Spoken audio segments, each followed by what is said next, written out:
সময় প্রথম তিনটির ভিতরে থাকছে। পৃথিবীর সবচেয়ে শব্দ দূষিত শহর ঢাকা, পৃথিবীর সবচেয়ে যানজট কবলিত শহরগুলোর প্রথম পাঁচটির ভিতরে ঢাকা একটি।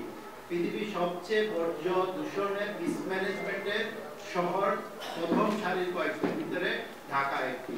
পৃথিবীর সবচেয়ে কম গতির রাস্তাতে চলাচল, কম গতির শহরের ভিতরে ঢাকা একটি। এতগুলো নেগেটিভ দিক থেকে ঢাকার যে অবস্থান, তার বিবেচনায় কোনো প্রেক্ষাপটেই ঢাকাকে বসবাসযোগ্য শহর বলা যায় না। এবং আন্তর্জাতিকভাবেও সেই যে র্যাঙ্কিংটা করা হয়েছে, দ্য ইকোনমিক্সের ইন্টেলিজেন্স ইউনিট যেটি করেছে, সেখানে 147টি শহরকে বিবেচনা নিয়ে একদম তলানিতে অর্থাৎ 143-44-এর দিকে ঢাকার অবস্থান, অর্থাৎ বসবাসযোগ্য শহরগুলোর তালিকায় নিচের দিক থেকে আমাদের অবস্থান প্রথম দিকে।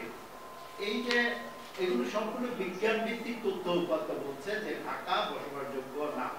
এখন বারবার এই প্রশ্নটা আসে, আপনারা সাংবাদিক ভাইরাও আমাদের কাছে প্রায় সময় এই জিনিসটা জানতে চান যে কেন ঢাকা বসবাসযোগ্যতা হারাচ্ছে আর কি করলে এই বসবাসযোগ্যতা ফিরে আসবে। আজকের আলোচনা কিন্তু সেই প্রেক্ষাপটেই উত্তরটা কিন্তু অধিকাংশ জায়গাটা কভার করে। ঢাকা বসবাসযোগ্যতা হারাচ্ছে কারণ ঢাকাতে যে ক্যারিং ক্যাপাসিটি রয়েছে, এটি মানুষের বসবাসের ক্যারিং ক্যাপাসিটি, এটি যানবাহনের ক্যারিং ক্যাপাসিটি, এটি বিল্ডিং এর ক্যারিং ক্যাপাসিটি, এটি নগরের অন্যান্য সুযোগ সুবিধা দেওয়ার যে ক্যাপাসিটি আছে সেটি অতিক্রান্ত করেছে অনেক আগেই। ঢাকাতে মানুষ বসবাসের যে ক্যাপাসিটি সেটি 40-50 লক্ষের বেশি না। আর এই মানুষের জন্য আমাদের ওপেন স্পেস যতটুকু দরকার মোট আয়তনে প্রায় 20 ভাগ। আমাদের যে গণপরিসর, খেলার মাঠ, পার্ক, এগুলো যতটুকু দরকার, বনভূমি এগুলো দরকার যতটুকু, তার 1/3 আমাদের কাছে নেই। 20 ভাগের জায়গায় আমাদের 4-5-6 ভাগের খুব কম অবস্থান আমাদের। একইভাবে জলাভূমির পরিমাণ যে 15 থেকে 20 ভাগ দরকার, সেটি আমাদের 3 থেকে 5 ভাগের ভিতরে আছে। অর্থাৎ এখনই এই মুহূর্তে যে অবস্থা আমাদের আছে, এই ভিতরে এখন সুস্পষ্ট পরিকল্পনায় ঢাকাকে রক্ষা করার জন্য যদি আমরা কাজ না করি, ঢাকা আর যে বসবাসযোগ্যতা ফিরিয়ে আনার যে কথাটা আমরা বলি, এটি কোনোভাবে সম্ভব নয়। আরেকটি কথা কিন্তু মেজর বারবার করে বলছেন, সেটি হলো আগুনের বিষয়টি। এটি আদিল ভাই বলেছেন। দেখেন, বেলি রোডে আগুন লেগেছিল 1 বছর 15-16 দিন, অর্থাৎ গত বছর এই মার্চ মাসে 1 তারিখে, অর্থাৎ ফেব্রুয়ারি 28 তারিখে, 28শে মার্চ ছিল, 28 তারিখে ওই আগুনে একজন সার্ভাইভার, আমি এবং আমার পরিবারও, 7 তলার উপরে যখন আমরা আটকা পড়ি আগুনে, তখন এই ফায়ার সার্ভিস আসবে শুধুমাত্র তারা যদি আমাদের কোনোভাবে উদ্ধার করতে পারে। এছাড়া মৃত্যুর জন্য আমি আমার 2 সন্তান নিয়ে, আমার স্ত্রী সহ আমরা প্রস্তুতি নিচ্ছি মৃত্যুর জন্য।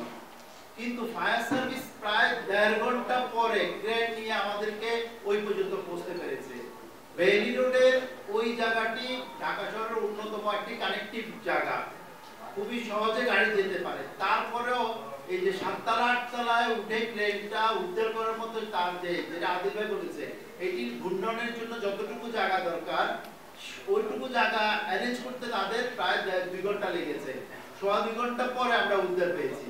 তাহলে যেখানে ফায়ারের কথা বলা হচ্ছে, যে ফ্লোর এরিয়া রেশিও ধরে যেখানে রাস্তা যতটুকু, ওইটার উপরে নির্ভর করে বিজ্ঞান ভিত্তিক ভাবে পরিকল্পনাবিদদের পরিকল্পনা অনুযায়ী, এমনকি স্থাপত্যবিদদের ডিজাইন অনুযায়ী, সঠিক ডিজাইন অনুযায়ী যদি নির্মাণ কাজ করে, কতটুকু রাস্তায় কত তালা বিল্ডিং হবে সেটি নির্ধারিত হবে। কিন্তু আমরা দেখছি যে শুধুমাত্র ব্যবসায়িক স্বার্থে একটা বিশেষ গোষ্ঠীকে সুযোগ দেওয়ার জন্য এই ছোট রাস্তাতেও বড় বড় বিল্ডিং এর অনুমোদন দেওয়া হচ্ছে। সেখানে